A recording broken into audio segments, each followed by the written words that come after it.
Hey YouTube, it's Fletch. Welcome back to Ozark's Tactical Homesteading. Guys, today we're going to be looking at the Dakota Alert 2500 series driveway alarm. Now, Dakota Alert does also make some different variations of driveway alarms, including the MERS and also a wired version, but today we're going to be looking at the 2500 version, and later on in this video I'll explain a little bit of the differences between those two products. But basically what we're talking about here, one is how to use this product in a homesteading or preparedness type mindset, some special considerations, some of the different products that you might be able to integrate into a system to make a more robust, complete system. And then we'll also look at maybe some of the other accessories that you can incorporate into a Dakota Alert system. And also, full disclosure, everything that I'm showing you here, I paid for myself. Nothing was given to me for evaluation purposes. So everything that I'm telling you and all of my opinions are just that. They're my opinions, and it's my product and something that I paid for. So stick around, we'll be right back. We are on our own homestead now in the Ozarks. And today we're doing kind of a fun project. We're installing a driveway alarm. So right behind me there, mounted to that tree, is the receiver box. It's a Dakota Alert driveway alarm. Yeah, we're digging out the ditch right now.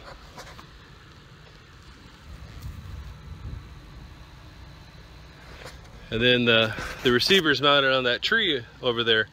And the way this alert works is it's basically a white tube that is buried in the ground, and it senses as metal goes past it, so you don't get false alarms from deer, things like that. It has to be a vehicle that goes past it.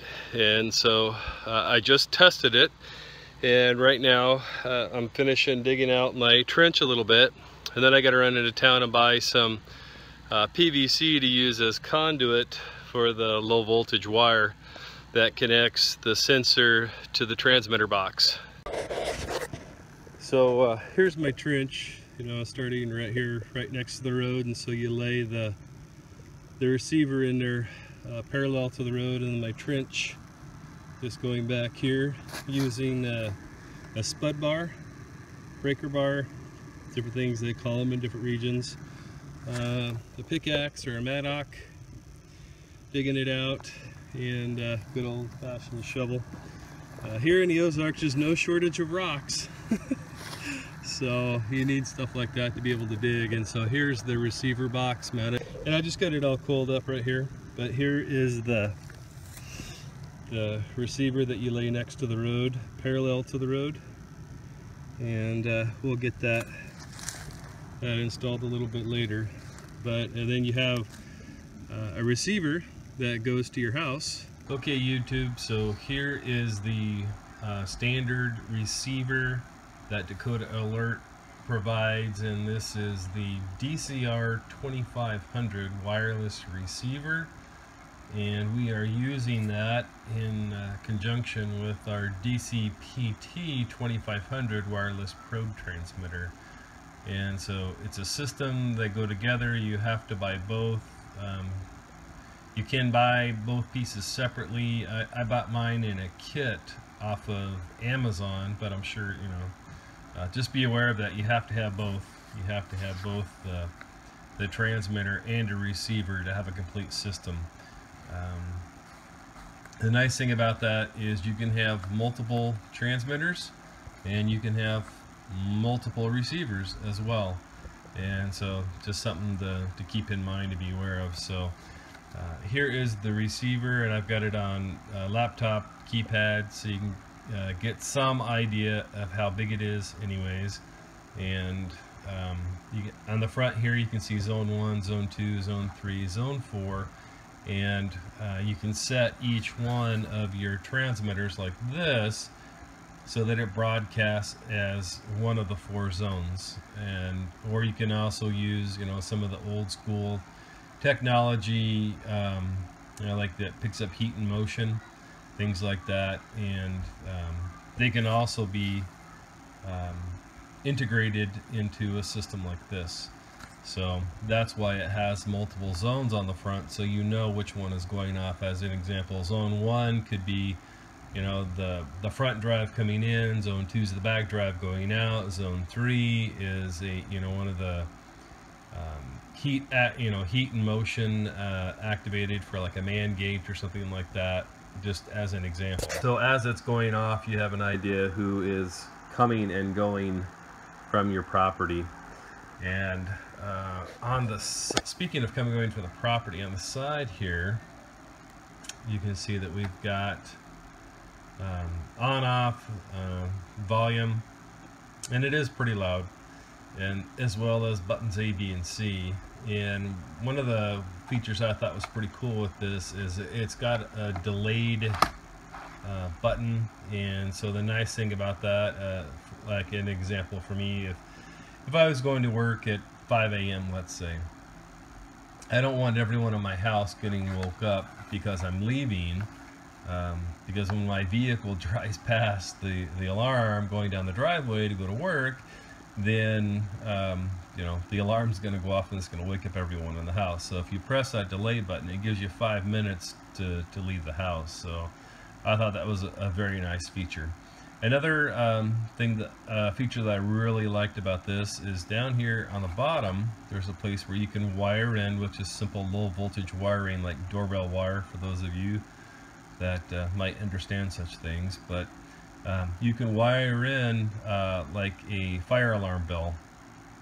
And so a nice application for that on the Homestead might be, you can buy another one of these receivers, mount this receiver in your shop, then run the low voltage wiring out of the bottom here, just a simple positive and negative wire, run that to the alarm bell, you know, fire alarm bell type thing, school bell type thing, mount that on the outside of your shop, and then that way if you're out working in the garden or you know, take care of the animals or whatever, and you hear the bell going off, you know that someone's coming up your drive, and so you can pay attention to it.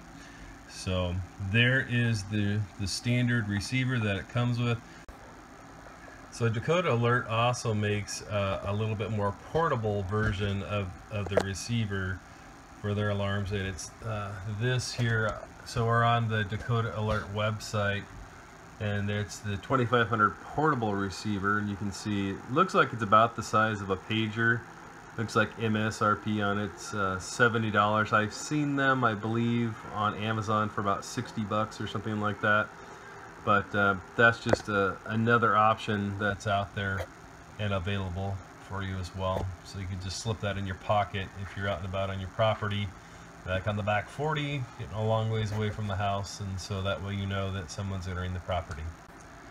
Okay, also from the Dakota Alert website, here is the outside bell I was talking about, similar to a fire alarm bell, school bell, something like that. Looks like MSRP on it's $40, and I've not yet looked to see if they're being sold on Amazon or eBay or something like that. They probably are, but for those of you that care about such things, there you go. Another really cool thing about this system is that you can incorporate it with the Bofang radios, and I'll show you that in a second. Okay, YouTube, so here is the radio that we use around here, and as you'll see, this is the BLUF F8HP, very similar to the U5R. However, this has quite a bit more power output, especially if you put a nice long Nagoya antenna on it.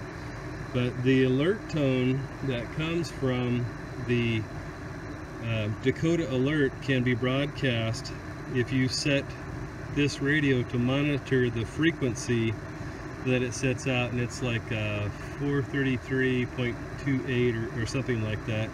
And so you can pick it up, so you can be mobile, out and about, you know, using your regular comms, nothing new. You just have to program that freak into this radio and then set it to monitor it, and then when you hear the tone come across, you know that your doorbell, quote unquote, that's just gone off, and so we need to pay attention to who's entering the property.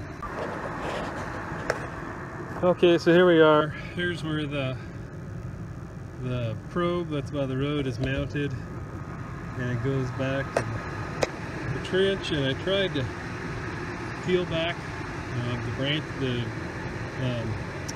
weeds and the wild grass and whatnot. That way when I was done I could pull it back over the trench a little bit, kind of cover it up. So right there is where my 1/2 inch conduit is coming up. Got a drip leg right there, sealed up the end of it with some of the Great Stuff spray foam, drip leg on the wire, and here is my control box, and I have camouflaged it all just so it doesn't stick out like a sore thumb for anyone that might happen to be driving past. But that's what it looks like when it's done, and so far it's working really well. Very happy with it so far. And as you can see, I bought the Krylon camouflage paint. And you can see the box right in this area here. Here's the view from the other side. And if you know what you're looking for and you look really close, yeah, you can see that painted PVC pole going up there. However, if you don't know what you're looking for and you're just driving past it, you don't see it. So what's the point? Why are you wasting my time sharing that with me, Fletch? You're just being tactical, man. All that yippee skippy stuff. Well, the point of that, guys, is that, you know, as time goes by, there are people that will be driving through here. UPS man, FedEx guy, occasionally a service person, an installer, you know, different things like that for the projects that we can't do, or for things that are still under warranty.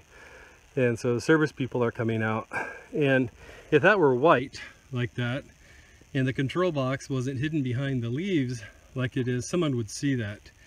And eventually someone may know what that is. Well, that's like a $250 alarm there, or thereabouts. Yes, you can get it for cheaper, so please don't bomb the comment section. Oh, dude, you paid too much. So, but yes, you know, $200 plus alarm system. So you wouldn't want someone to just walk up here, because it only goes off, excuse me, if a vehicle passes it.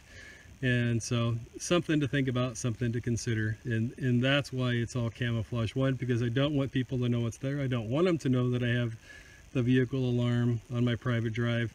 And two, it's to protect it from being stolen, because then someone could just park far enough back that it doesn't trip it off and walk up here, you know, disconnect it, take the batteries out of the control box so I'd never hear it, and leave in the middle of the night and it'd be gone. So just some things to think about, some things to ponder.